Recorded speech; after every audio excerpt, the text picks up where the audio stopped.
Well, everyone, I'm back! I know, I'm scared too.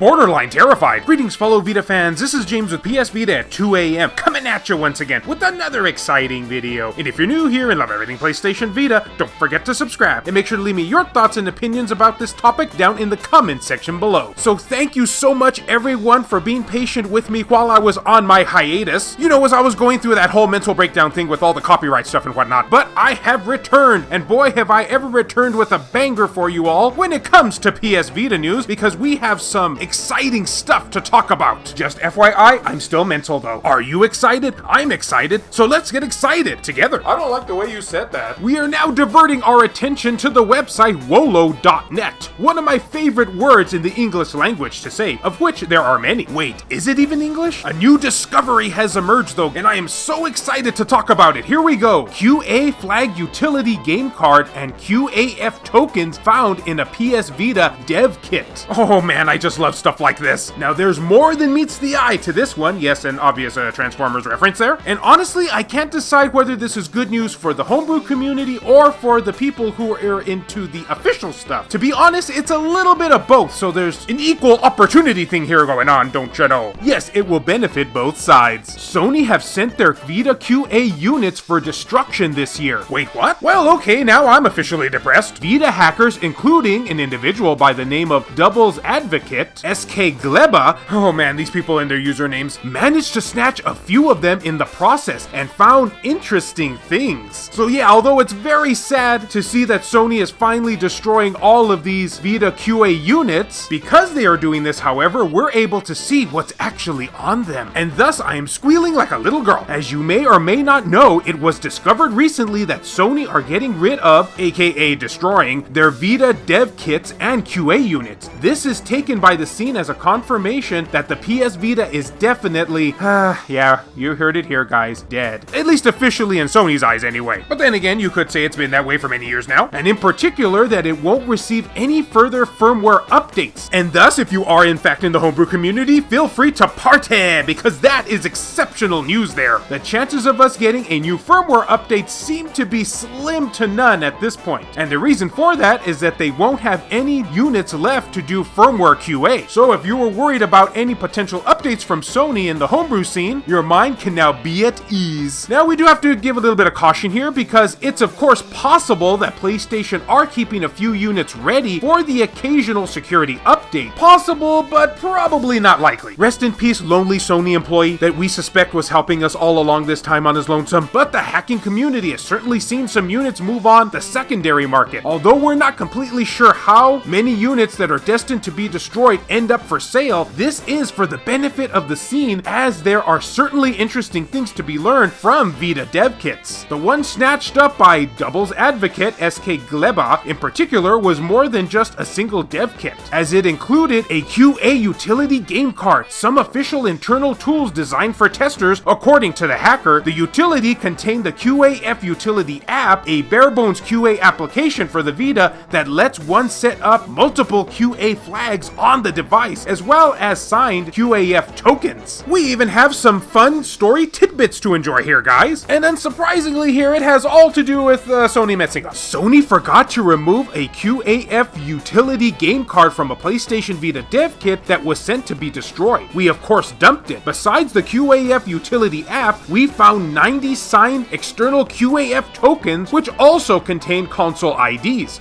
Fun, right? And here's a picture of what they're talking about. Oh look, alphabet soup. It's probably fun if you're a hacker, but if you're like me and aren't a hacker, then it's just a bunch of stuff. Although QAF flags can be very useful, enabling specific debug menus, showing some hidden information on the console, and in some cases allowing downgrading by bypassing firmware checks. It's unclear what the long-term benefits of these findings will be, so I guess, you know, we'll just have to stay tuned. It's probably all but guaranteed that the community will find some interesting things to do with all this way before Sony gives us a PS Vita 2. And that fact is hurting my heart. Sadly, after decrypting the app itself, all it does is request a token to some Sony computer. No doubt it's very, very old at this point. Seriously, was this computer even ever used? Copying it to the GCRW0 and write it to the NVS. No private keys on the cart. Nonetheless, it's always exciting to see the scene score new secret stuff. And yeah, I honestly couldn't agree more about this. It's fascinating, as I mentioned, from both perspectives. If you're into the homebrew scene, then you'll be happy to know that the chances of us getting a new firmware update from Sony are slowly becoming less and less. In fact, if they have in fact got rid of all of their dev kits, then, well, yeah, we're not going to see any more new firmware updates from them.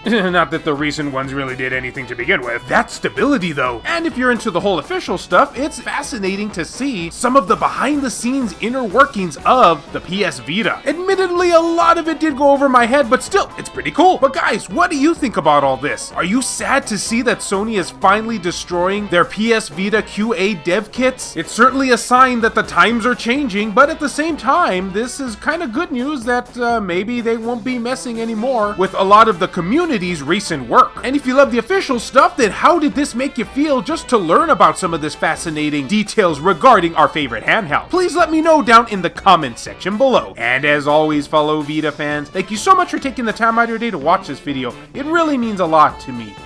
Love you all, and I'll see you next time.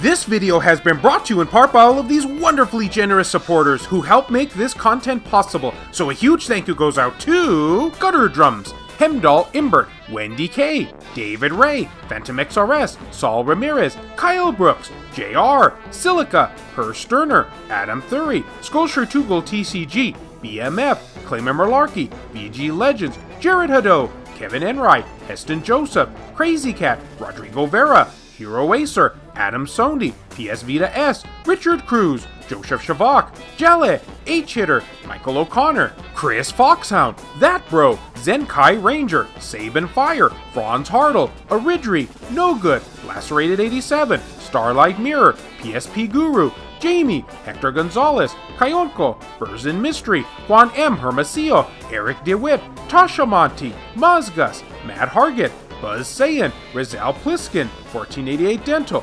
Azumara, Nintendo Switch at 2 AM, Donut Valley, Ricardo Martinez, Dr. Super Artie, Randy Azadech, Samai 241, Legion 21, B Mystery, Matt Fox, Reiko Star, Niorowashi, Milk Sama, Bushin Ryu Cat, Airkick 72, Worthorga, Zacrito, Alan Iwazuk, Shin Snake, and Meshuga 360. And a big thank you to Michael Marchant and Thomas Cromet for the recent outside donations. If you would be interested in supporting the channel and gaining access to a number of perks, including having your name featured on the end credits of these videos, or if you wish to remain anonymous, that can be provided too, then make sure to check the links down in the description below. I have numerous ways for you to do this down there. Can't support in this manner? Don't worry about it. I also have some affiliate links from both Amazon and PlayAsia for anyone who is interested in purchasing something from them. Basically, the way it works is so long as you use one of those links to just access their website, then anything you purchase afterwards, a small commission will go to help support this content at no extra cost to you, the consumer. I also have channel merchandise available, and of course, as always, likes and shares can help equally as much. And yeah, I was being 100% serious at the beginning of this video. My return completely terrifies me. I have no idea why it terrifies me, but it does. Oh, I could think of a few reasons. I know, and most of them start with the word copyright.